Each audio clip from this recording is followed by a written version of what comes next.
परिचय। बच्चों, आज हम जैव विविधता एवं संरक्षण के बारे में सीखेंगे। क्या कोई मुझे बता सकता है कि जैव विविधता क्या है? जैव विविधता एक विशिष्ट क्षेत्र में पाए जाने वाले जंतुओं की विविधता को संदर्भित करती है। बहुत अच्छे रेशमा।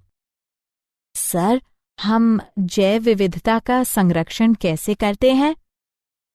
हम राष्ट्रीय उद्यानों, वन्य जीव अभयारण्य आदि की सहायता से जैव विविधता का संरक्षण कर सकते हैं।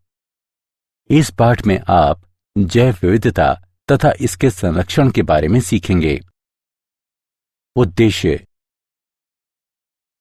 इस पाठ के अंत में आप निम्न करने में सक्षम हो जाएंगे: जैव विविधता एवं इसके स्तर को बताना, जैव विविधता के प्रतिरूपों का वर्णन करना, जैव विविधता के महत्व का वर्णन करना, जैव विविधता की क्षति की व्याख्या करना, जैव विविधता संरक्षण का वर्णन करना।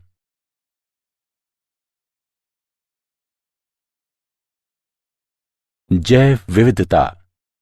जैव विविधता को दिए गए समय में दिए गए स्थान पर विभिन्न प्रकार के जीवों की विस्तृत श्रृंखला के अस्तित्व के रूप में परिभाषित किया गया है। जैव विविधता में 3 सोपानिक स्तर शामिल हैं: आनुवंशिक विविधता, जातीय विविधता और पारिस्थितिकीय विविधता।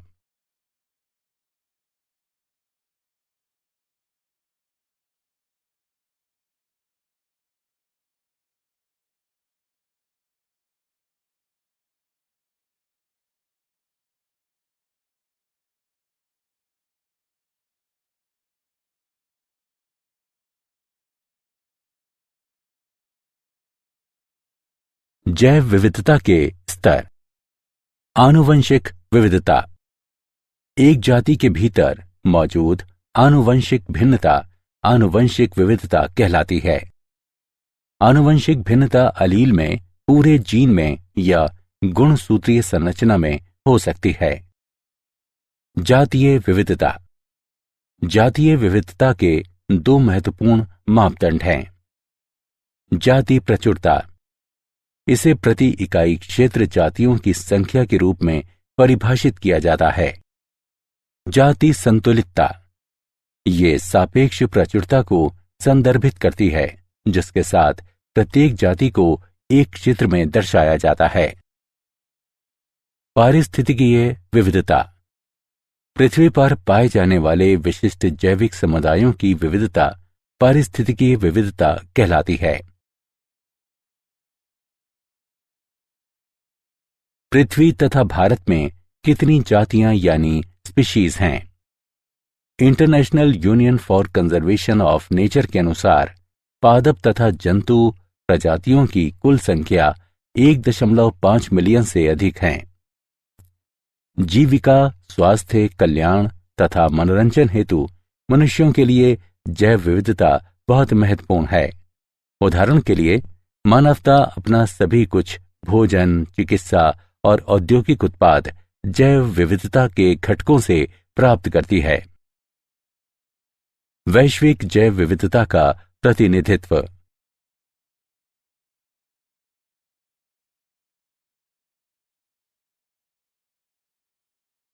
भारत में जैव विविधता। संसार के 12 महाजैव विविधता वाले देशों में भारत भी एक है। भारत का भूमि क्षेत्र केवल विश्व का केवल 2.4% है। इसकी वैश्विक जातीय विविधता 8.1% है। भारत में पौधों की 45,000 जातियां तथा जंतुओं की 90,000 से 1,00,000 जातियां हैं। वास्तव में अभी कई जीवित जातियों की खोज तथा नाम दिए जाने की आवश्यकता है।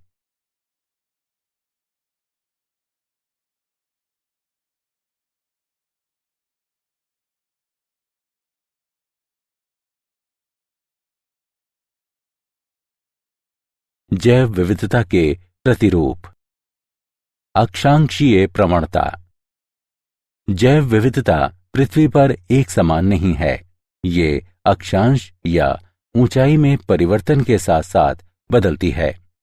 जब हम उच्च अक्षांश से निम्न अक्षांश की तरफ बढ़ते हैं तो जैव विविधता बढ़ती है। शीतोष्ण क्षेत्र में पौधों के लिए लघु वर्धन काल के साथ साथ कठोर जलवायु होती है। दूसरी तरफ उष्ण कटिबंधीय क्षेत्र में वृद्धि के लिए वर्ष भर अनुकूल परिस्थितियां बनी रहती हैं। अनुकूल पर्यावरण दशाएं जाति उद्भवन के पक्ष में होती हैं तथा अनेक जातियों के अस्तित्व एवं वृद्धि को संभव बनाती हैं। अतः उष्ण कटिबंधीय क्षेत्र में जैव विविधता अधिक होती है। उदाहरण के लिए उष्ण कटिबंधीय वर्षा वनों में संवहनी पौधों की जातियों की माध्य संख्या प्रति 0.1 हेक्टेयर नमूना क्षेत्र में 118 से 236 तक होती है, जबकि ये शीतोष्ण क्षेत्रों में केवल 21 से 28 जातियों की सीमा में होती हैं। विविधता तथा अक्षांश के बीच इस प्रकार का सहसंबंध अनेक वर्गकीय समूहों के लिए भी पाया जाता है, जैसे कि चींटी, तितली, शलभ और पक्षी आदि। जातीय क्षेत्र संबंध। पर्वत पर जातीय विविधता निम्न से उच्च ऊंचाई तक घटती है। ऊंचाई में 1000 मीटर की वृद्धि के साथ तापमान लगभग 6.5 डिग्री सेल्सियस तक नीचे चला जाता है। अधिकतम ऊंचाई पर तापमान में कमी और अत्यधिक मौसमी परिवर्तनशीलता दो मुख्य कारक हैं जो विविधता को कम करते हैं।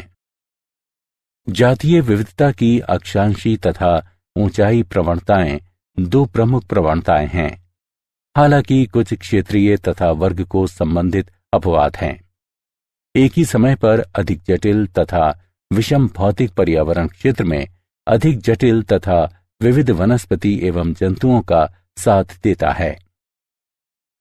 जाति प्रचुरता तथा क्षेत्र जिसमें व्यापक भिन्नताएं एक लघु गणक पैमाने पर उपस्थित होती हैं, उनके बीच संबंध एक सीधी रेखा दर्शाता है, जिसे कि नीचे दिया गया है। log s बराबर log c जमा z log a। यहां z रेखा का ढलान है और c y अंतःखंड है।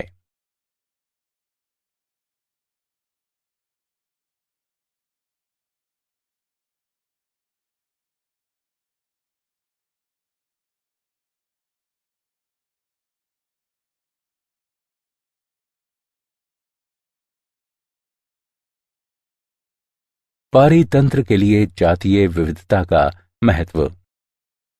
समृद्ध जैव विविधता जैव मंडल के स्वास्थ्य तथा देश के जैव औद्योगिक विकास के लिए आवश्यक है। जैव विविधता भोजन, दवा, औषधीय, ड्रग, रेशों, रबर तथा इमारती लकड़ी के स्रोत हैं। अनेक सूक्ष्म जीवों का उपयोग मूल्यवान उत्पाद प्राप्त करने के लिए उद्योगों में किया जाता है। आधुनिक कृषि जैव विविधता का 3 प्रकार से उपयोग करती है। नई फसलों के स्रोत के रूप में, उन्नत किस्मों के प्रजनन के लिए एक स्रोत सामग्री के रूप में तथा नए जैव निम्ननी कीटनाशकों के स्रोत के रूप में। पारितंत्र के लिए जातीय विविधता का महत्व। जैव विविधता के अनेक औषधीय उपयोग हैं। कुछ पादप आधारित पदार्थों को मूल्यवान औषधियों में विकसित किया जाता है। मॉर्फिन, जिसका उपयोग दर्द निवारक के रूप में किया जाता है, पेपेवर सोमनिफेरम से प्राप्त की जाती है। क्विनीन, जिसका उपयोग मलेरिया के उपचार में किया जाता है, सिनकोना लेडगेरियाना से प्राप्त की जाती है। जैव विविधता का अत्यधिक सौंदर्यपरक महत्व भी है। पर्यावरणीय पर्यटन, पक्षियों को निहारना, वन्यजीव, जानवरों को पालना, बागवानी करना आदि जैव विविधता के सौंदर्यपरक पुरस्कारों के कुछ उदाहरण हैं। जैव विविधता की क्षति। मानव क्रियाकलाप जैव विविधता के लिए बड़े खतरे हैं। जातियों के विलोपन तथा परिणाम स्वरूप जैव विविधता की क्षति को बढ़ावा देने वाले महत्वपूर्ण कारक हैं। आवासीय क्षति तथा विखंडन, अतिदोहन, विदेशी जातियों का आक्रमण तथा सहविलुप्तता। आवासीय क्षति तथा विखंडन। आवासीय क्षति जैव विविधता का प्राथमिक खतरा है। प्राकृतिक वास जो प्राकृतिक वनस्पति तथा जंतुओं की रक्षा करते हैं, मानव बस्तियों, बांधों, जलाशयों, फसल भूमि तथा चारागाहों में परिवर्तित होते जा रहे हैं। वन उन्मूलन के कारण जंतु आश्रय तथा भोजन से वंचित होते जा रहे हैं। इससे अनेक जातियों की समष्टि घटती जा रही है। वनोन्मूलन के कारण कुछ वन्य जीवों की जनन क्षमता में गिरावट भी आई है, क्योंकि उनकी स्वच्छंद गतिविधि का क्षेत्र घट गया है। प्रवासी जंतु भी वनोन्मूलन से प्रभावित होते हैं, क्योंकि उनके मार्गों में बाधा आ जाती है। आवास खंडन एक पारिस्थितिकीय प्रक्रिया है, जिसमें आवास का एक बड़ा टुकड़ा आवास के छोटे छोटे खंडों में विभक्त कर दिया जाता है। प्रायः इस प्रक्रिया का कारण मानव क्रियाकलाप हैं। अतिदोहन। जातियों का अतिदोहन आनुवंशिक विविधता की क्षति तथा पारस्परिक प्रभाव वाली जातियों की व्यष्टि तथा समूह दोनों की जातीय प्रचुरता में क्षति का कारण है। अतिदोहन में अत्यधिक मछलियों का शिकार करना तथा अधिक फसल काटना शामिल हो सकते हैं। 20वीं सदी में अप्रतिबंधित व्हेल मछली का शिकार अतिदोहन का एक उदाहरण है, और व्हेल मछली का शिकार करने वाले उद्योगों ने व्हेल मछली की अनेक जातियों को अत्यंत निम्न समष्टि आकार तक पहुंचा दिया। मनुष्यों ने समुद्री मछलियों का शिकार किया। समुद्र के प्रचुर संसाधनों के कारण यह कभी नहीं लगता था कि समस्या उत्पन्न होगी।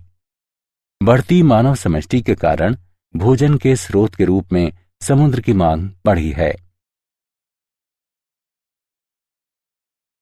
विदेशी जातियों का आक्रमण। बाहरी जातियां जिन्हें उस स्थान पर लाया जाता है जहां वे पहले नहीं रहती थीं, आक्रामक जातियां कहलाती हैं। आक्रामक जातियां प्रकृति का संतुलन बिगाड़ देती हैं। लंबे समय तक आबादित रूप से रहने के बाद बाहरी जातियों के साथ प्रतिस्पर्धा करने में असमर्थ स्थानिक यानी देशज जातियां प्रायः बाहर निकाल दी जाती हैं या मार दी जाती हैं। अनेक मछलियों की जातियां जैसे कि ब्लू गिल सनफिश और स्मॉल माउथ बॉस, इन दोनों को पूरे पश्चिमोत्तर अमेरिका में व्यापक रूप से लाया गया था, जहां वे उभयचर समष्टियों के लिए गंभीर खतरा पैदा कर रही हैं।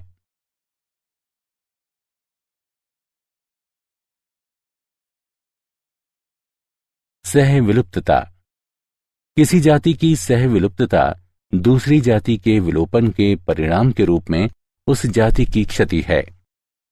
उदाहरण के लिए, जब एक पोषक मछली विलुप्त हो जाती है तो उस मछली पर रहने वाले सभी सूक्ष्मजीव भी विलुप्त हो जाते हैं।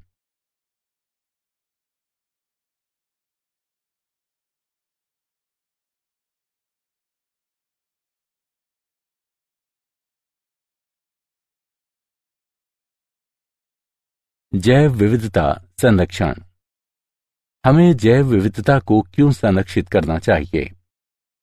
जैव विविधता जल चक्र का स्थिरीकरण, मृदा उर्वरता का रखरखाव, फसलों एवं अन्य वनस्पतियों का परागण तथा पर निषेचन, मृदा अपरदन के विरुद्ध सुरक्षा और भोजन उत्पन्न करने वाले एवं अन्य परितंत्रों की स्थिरता सहित पारिस्थितिकीय प्रक्रियाओं को बनाए रखने में महत्वपूर्ण भूमिका निभाती है। जैविक विविधता का संरक्षण खाद्य श्रृंखला के अस्तित्व को बनाए रखने के लिए महत्वपूर्ण पारिस्थितिकीय विविधता के संरक्षण को बढ़ावा देती है। ये कई सौ मिलियन लोगों की आजीविका, संस्कृति और अर्थव्यवस्था के लिए आधार प्रदान करती है। ये कृषि के सतत उन्नयन तथा वैज्ञानिक एवं औद्योगिक क्षेत्रों में महत्वपूर्ण खोजों के लिए आनुवंशिक आधार भी प्रदान करती है।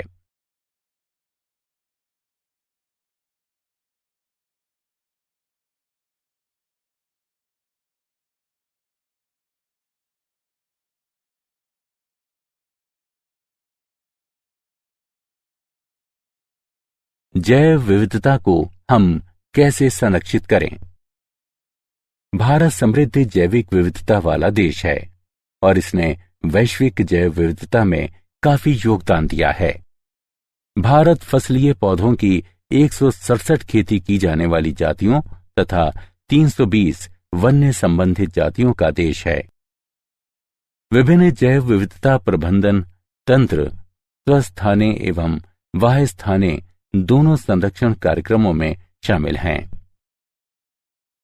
स्वस्थाने संरक्षण में जंतुओं एवं पादपों की उनके प्राकृतिक आवास में सुरक्षा स्वास्थाने संरक्षण कहलाती है। स्थापित प्राकृतिक आवास हैं राष्ट्रीय उद्यान एवं अभयारण्य, जीव मंडल आरक्षित बायोस्फीयर रिजर्व, प्रकृति आरक्षित आरक्षित तथा सुरक्षित वन, परिरक्षण प्लॉट तथा आरक्षित वन। पहली पहल 1936 में कार्बेट राष्ट्रीय उद्यान की स्थापना थी। ये कानून द्वारा पूरी तरह से संरक्षित है। पार्क में जलाने वाली लकड़ी बीनना और जानवरों को चराना जैसे मानव क्रियाकलाप की अनुमति नहीं है। अभयारण्य भी संरक्षित हैं, लेकिन इनमें कुछ मानव क्रियाकलापों की अनुमति दी गई है। स्वस्थाने संरक्षण जीव मंडल रिजर्व संरक्षित क्षेत्रों की एक अन्य श्रेणी है। उस बड़े क्षेत्र को जीव मंडल रिजर्व घोषित किया जाता है जहां वन्य जीवों की सुरक्षा की जाती है, लेकिन रिजर्व के भीतर स्थानीय समुदायों को रहने और पारंपरिक गतिविधियां करने की अनुमति होती है। भारत सरकार ने 7 जीव मंडल रिजर्व स्थापित किए हैं।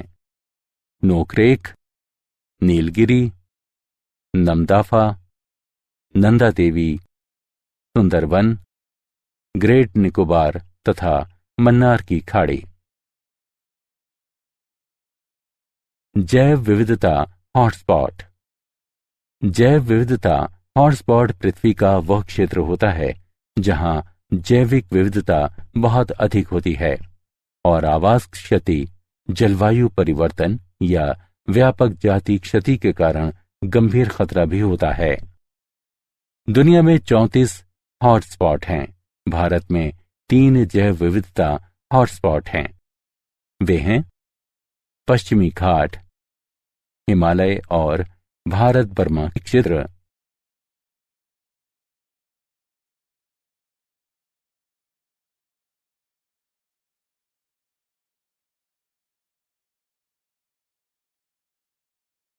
वाह्यस्थाने संरक्षण पादप एवं जंतुओं के वाह्यस्थाने संरक्षण में उनके प्राकृतिक आवास से अलग एक विशेष स्थान पर उनकी सुरक्षा करना शामिल है।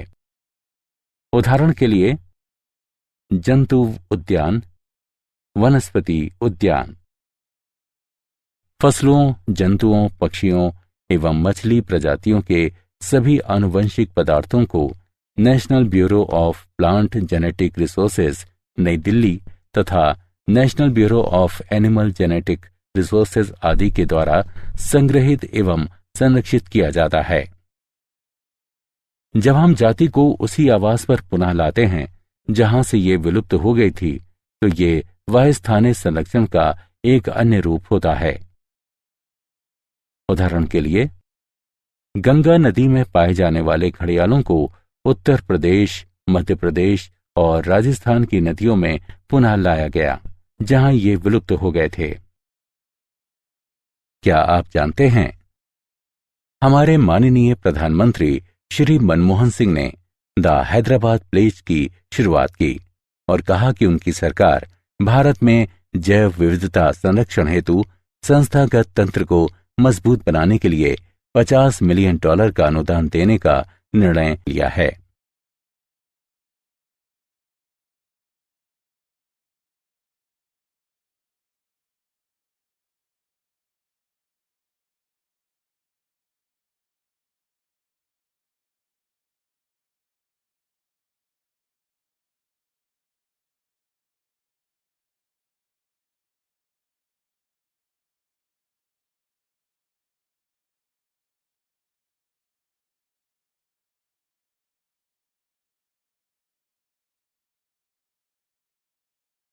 सारांश। आइए हमने जो कुछ सीखा है उसे संक्षेप में दोहराएं। जैव विविधता को दिए गए समय में दिए गए स्थान पर विभिन्न प्रकार के जीवों की विस्तृत श्रृंखला के अस्तित्व के रूप में परिभाषित किया गया है। जब हम उच्च अक्षांश से निम्न अक्षांश की तरफ बढ़ते हैं तो जैव विविधता बढ़ती है। पर्वत पर जातीय विविधता निम्न से उच्च ऊंचाई तक घटती है। जैव विविधता जैव मंडल के स्वास्थ्य के लिए महत्वपूर्ण है, क्योंकि ये भोजन स्रोत के रूप में कार्य करती है और इसका अत्यंत सौंदर्यपरक महत्व भी है।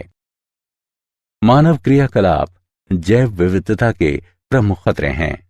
इसमें आवास क्षति तथा खंडन, अतिदोहन, विदेशी आक्रमण जातियां, सह विलुप्तता शामिल हैं।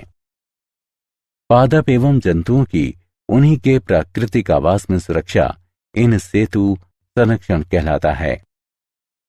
पादप एवं जंतुओं के एक्स सेतु संरक्षण में उनके प्राकृतिक आवास से अलग एक विशेष स्थान पर उनकी सुरक्षा करना शामिल है।